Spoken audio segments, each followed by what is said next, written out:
Hello दोस्तों, welcome to Uttarakhand GK very G tricks. और आज की इस वीडियो में हम बात करेंगे मॉर्निंग में हमने आपसे जो कम्युनिटी बॉक्स में 15 क्वेश्चन पूछे थे उसके सॉल्यूशंस के बारे में। और ये आज ये हमारे इस सीरीज का पार्ट 5 रहेगा। इससे पहले मैं 4 पार्ट ऑलरेडी अपलोड कर चुका हूं दोस्तों। अगर आपने नहीं देखे हैं तो उन्हें आप जरूर देख लीजिएगा। आपके आने वाले एग्जाम्स के लिए क्वेश्चन काफ़ी महत्वपूर्ण रहेंगे। और इसी के साथ साथ दोस्तों, डेली आपसे जब भी मॉर्निंग में क्वेश्चन पूछे जाते हैं तो सभी लोग कम्युनिटी बॉक्स में जाकर रिप्लाई देने की कोशिश कीजिएगा, ताकि अपनी तैयारी को भी आप लोग जज कर सकें। इसी के साथ साथ दोस्तों, हमारी जो ये सीरीज चल रही है वो आपके उत्तराखंड के सभी एग्जाम्स, भले ही वो यूके ट्रिपल एस सी कराता हो या यूके पीएससी कराता हो, खासकर आपकी कनिष्ठ सहायक की जो 746 पदों पर नई भर्ती आई है, जिसमें टैक्स कलेक्टर और अन्य पदों पर भी भर्तियां हैं।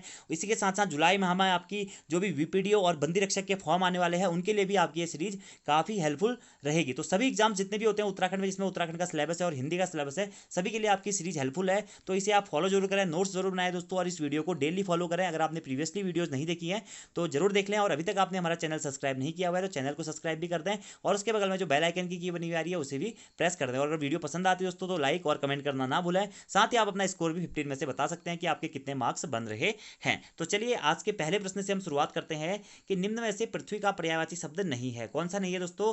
तो लोकमाता इसमें से पृथ्वी का पर्यायवाची शब्द नहीं है। तो लोकमाता किसका पर्यायवाची शब्द है दोस्तों? तो एक कमला या फिर लक्ष्मी का पर्यायवाची शब्द है क्या लोक माता। अगर हम पृथ्वी के पर्यायवाची शब्दों के बारे में बात करें तो अवनी, मेदिनी, इला, इसी के साथ साथ भू, भूमि, धरा, वसुंधरा, वसुधा, धारिणी, धरती, जगनी, क्षिति, ये सभी क्या है? पृथ्वी के पर्यायवाची शब्द हैं। वहीं हम कमला के पर्यायवाची शब्द के बारे में बात करें तो इंदिरा, पद्मालया, पद्मासना, भार्गवी, लक्ष्मी, विष्णुप्रिया, समुद्रजा, सिंधुजा, हरिप्रिया, लोकमाता, ये सभी क्या है? कमला के पर्यायवाची शब्द है। तो ऑप्शन नंबर सी आपका राइट हो जाएगा, क्योंकि पृथ्वी का पर्यायवाची शब्द नहीं है पूछा है, तो लोकमाता नहीं है। अगला हमारा क्वेश्चन है कि वे अभिकारी शब्द जो दो शब्द वाक्यों पर वाक्य खंडों को जोड़ते हैं क्या कहलाते हैं? यानी कि वे अभिकारी शब्द जो दो वाक्य खंडों को जोड़ते हैं उन्हें क्या कहा जाता है? तो इन्हें समुच्चय बोधक शब्द कहा जाता है। ऑप्शन नंबर डी इसका राइट आंसर हो जाएगा। आप समुच्चय बोधक शब्द होते क्या हैं?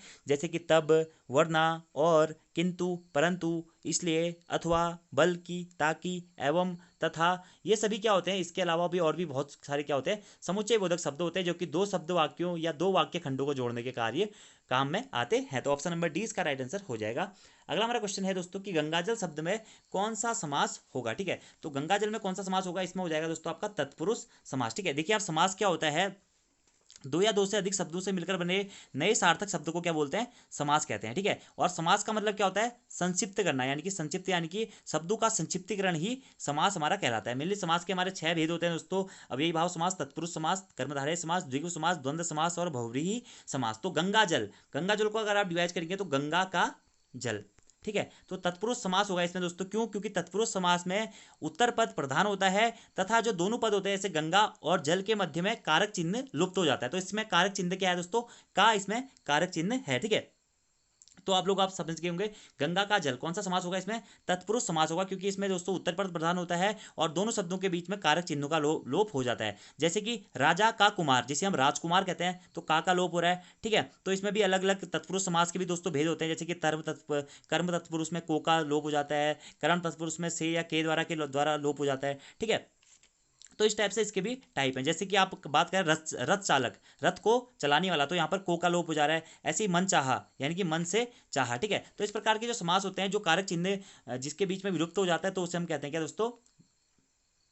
तत्पुरुष समास। ठीक है, और वही हम बात करें गंगा जल में कौन सा तत्पुरुष समास है, तो इसमें संबंध तत्पुरुष समास है। क्या? संबंध, क्योंकि संबंध का आपने पढ़ा होगा ना, कर्ता ने कर्म को करण से के द्वारा, संप्रदान को के लिए, अपादान से अलग करने के द्वारा, संबंध का के की, अधिकरण में पर, इस टाइप से, तो वही तत्पुरुष समास है इसमें। और कौन सा तत्पुरुष समास है? संबंध तत्पुरुष समास है। अगला हमारा क्वेश्चन है तीसरा कि कुमाऊनी, गढ़वाली और नेपाली बोलियों का विकास किस अपभ्रंश से हुआ है? ये क्वेश्चन थोड़ा सा दोस्तों कंफ्यूजिंग है कि कुमाऊनी, गढ़वाली और नेपाली बोलियों का विकास किस अपभ्रंश से हुआ है। तो इसका आंसर दोस्तों किसी किसी बुक्स में दिया गया है कि खस अपभ्रंश से इनका विकास हुआ है, और कहीं कहीं दिया गया है खस मिश्रित सौरसेनी अपभ्रंश से इन बोलियों का विकास हुआ है। तो इसके राइट आंसर हो जाएंगे आपका ऑप्शन नंबर डी, बी और सी दोनों। अगर आप हिंदी की बुक्स को फॉलो करेंगे तो बहुत सारी हिंदी की बुक्स में खस दिया गया है दोस्तों। इसी के साथ साथ कुछ कुछ हिंदी की बुक्स में सौरसेनी भी दिया गया है, और उत्तराखंड की जो बुक्स हैं जिसमें कुमाऊनी और गढ़वाली बोलियों के बारे में बताया गया है, वहां पर भी इसका आंसर सौरसेनी ही दिया गया है। तो आपको याद रखना है कि कुमाऊनी, गढ़वाली और नेपाली बोलियों का विकास किस अपभ्रंश से माना जाता है, तो खस मिक्स सौरसेनी अपभ्रंश से इसका विकास माना जाता है। तो ऑप्शन नंबर डी इसका राइट आंसर हो जाएगा। अगर एग्जाम में आपको इन दोनों में से एक ही ऑप्शन मिलेगा तो आपको वह सही कर देना है, ठीक है।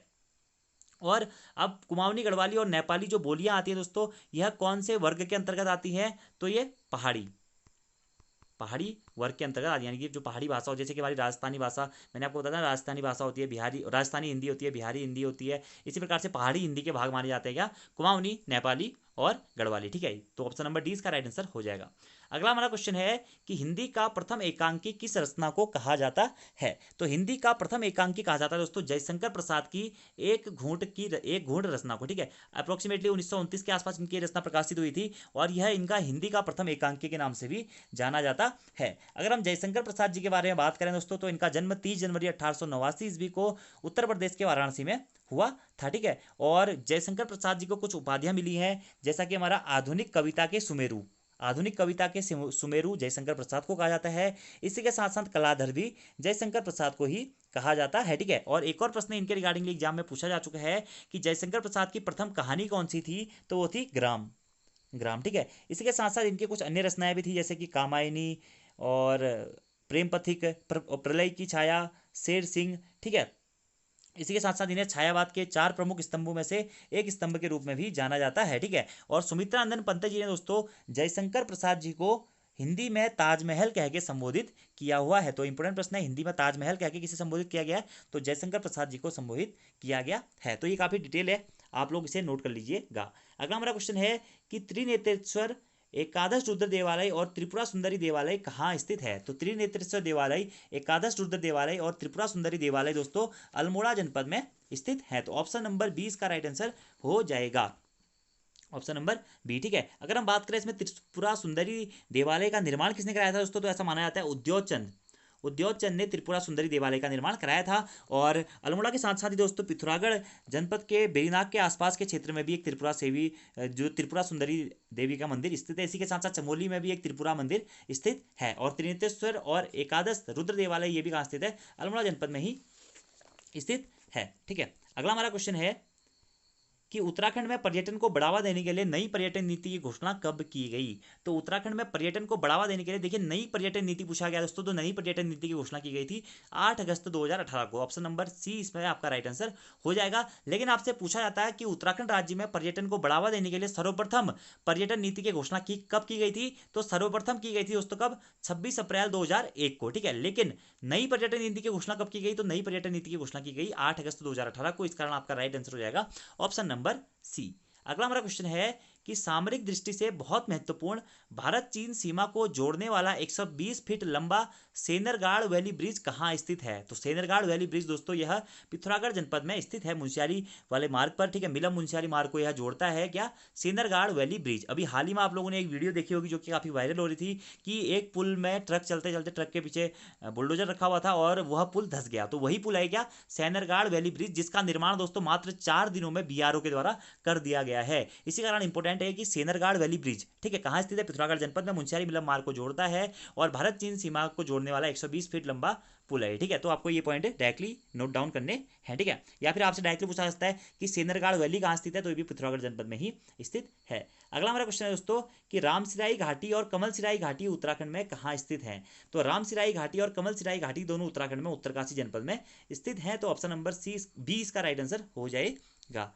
अगला हमारा क्वेश्चन है दोस्तों कि किंगरी बिंगरी दर्रा किस जनपद में स्थित है। अगर हम दोस्तों किंगरी बिंगरी दर्रा की बात करें तो कुछ बुक्स में तो इसे दिया गया है कि ये चमोली जनपद में स्थित है, और यूके SSC या अन्य आयोग भी आज तक जो प्रश्न पूछते हुए आए हैं उसमें चमोली ही आंसर देते हुए आए हैं। लेकिन अगर आप कुछ जो अलग बुक्स हैं वहां पर इसे पिथौरागढ़ में भी दिया गया है, ठीक है। तो अगर आपसे एग्जाम में प्रश्न पूछा जाता है दोस्तों तो आपको किंगरी बिंगरी दर्रा किस जनपद में है, तो फर्स्ट प्रेफरेंस आपको चमोली को ही देनी है। अगर आपको चमोली ऑप्शन में नहीं मिलता है तो आपको फिर पिथौरागढ़ मारना है। अगर आपको ये दोनों ऑप्शन में मिल जाते हैं दोस्तों तो आप इन दोनों के साथ भी जा सकते हैं। हो सकता है कि ये किंगरी बिंगरी दर्रा चमोली, पिथौरागढ़ और चीन की सीमा पर स्थित हो, ठीक है। और ये एक अंतरराष्ट्रीय दर्रे के रूप में भी जाना जाता है क्या, किंगरी बिंगरी दर्रा, ठीक है। तो कहाँ स्थित है, चमोली में स्थित है। चमोली ऑप्शन में नहीं होगा तो पिथौरागढ़ में, और ये दोनों ऑप्शन में होंगे तो आप बोथ के साथ भी जा सकते हैं, ठीक है। वैसे आप चमोली को ही प्रीफर कीजिएगा तो ज़्यादा बेस्ट है।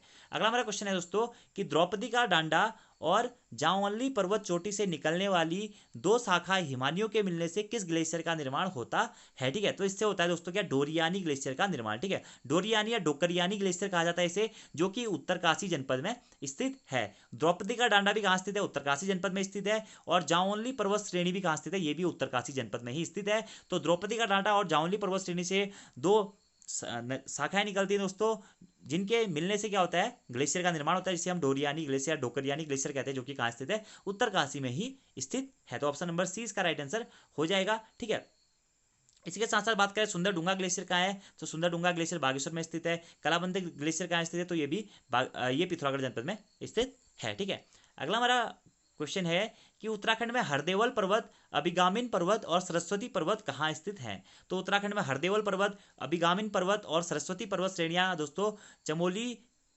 में स्थित है। कहाँ पे, चमोली में। ठीक है, चमोली में स्थित है क्या, हरदेवल पर्वत। और ये यूकेपीएससी के द्वारा अभी हाल ही में पूछा भी जा चुका है ये हरदेवल पर्वत के बारे में। ठीक है, तो हरदेवल पर्वत, अभिगामिन पर्वत और सरस्वती पर्वत कहाँ स्थित है, चमोली जनपद में स्थित है।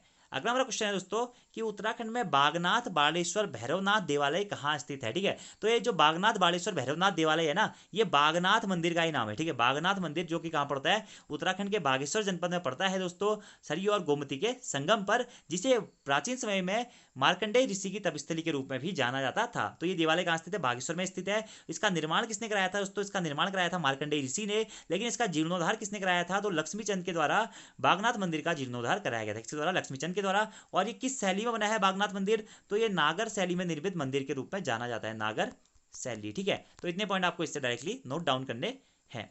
अगला हमारा क्वेश्चन है कि स्कंद पुराण के केदारखंड में चमोली जनपद के बद्रीनाथ धाम तथा अलकनंदा स्रोत के सतोपंथ के मध्य की स्थिति को क्या नाम दिया गया है। तो इसे नाम दिया गया दोस्तों क्या, अलकापुरी और स्वर्ण भूमि दोनों नाम दिया गया है। तो ऑप्शन ए और बी आपके दोनों सही हो जाएंगे। अगर हम अलकापुरी की बात करें दोस्तों, तो अलकापुरी को प्राचीन बात करें हम उत्तराखंड की, तो इसे कुबेर की राजधानी या फिर यक्षेश्वर देवताओं के कोषाध्यक्ष की राजधानी के रूप में भी जाना जाता है। ठीक है, तो कुबेर की राजधानी, कुबेर का घर, वह सभी नामों से अलकापुरी को जाना जाता है। और उत्तराखंड के केदार मंडल के या केदारखंड के अकॉर्डिंग अगर हम बात करें दोस्तों, तो केदारखंड के अकॉर्डिंगली चमोली जनपद में स्थित बद्रीनाथ धाम तथा अलकनंदा स्रोत के जो सतोपंथ ग्लेशियर है उसके मध्य की स्थिति को अलकापुरी नाम से जाना जाता है। ठीक है, जिसे दोस्तों केदारखंड के 37वें अध्याय में स्वर्ण भूमि कहकर भी संबोधित किया गया है। ठीक है, तो प्रश्न इंपोर्टेंट है, अलकापुरी और स्वर्ण भूमि कहां स्थित है, दोनों चमोली जनपद में ही स्थित है दोस्तों।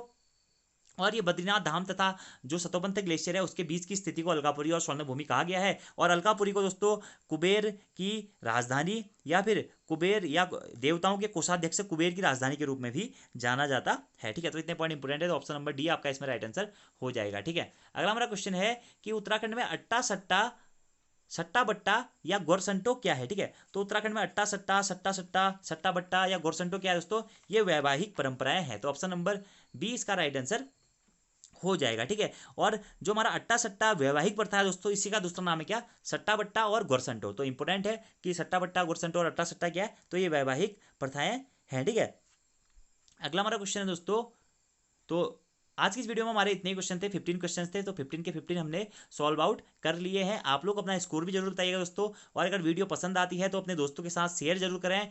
हमारे चैनल को अधिक से अधिक फॉलो करें दोस्तों, अपने दोस्तों को भी सभी को बताएं कि उत्तराखंड जीके के लिए आप हमारे चैनल को सब्सक्राइब भी उनसे करवा सकते हैं। साथ ही साथ हमारी प्लेलिस्ट में काफ़ी सारी अन्य वीडियोज भी पड़ी हुई हैं, जैसे कि उत्तराखंड के इतिहास के रिगार्डिंगली, वन लाइनर्स, जियोग्राफी की, नदी तंत्र की, और साथ ही साथ में कुछ मैराथन क्लासेज 2-2, 3-3 घंटे के ऑब्जेक्टिव की क्लासेज भी पड़ी हुई हैं, आप उन्हें भी जरूर देख लीजिएगा। और वीडियो पसंद आती है तो लाइक जरूर करें, कमेंट जरूर करें, अपने दोस्तों के साथ शेयर भी जरूर करें। धन्यवाद, thanks for watching video, see you next time. मिलते हैं अपने नेक्स्ट टॉपिक में एक नेक्स्ट वीडियो के साथ में। धन्यवाद।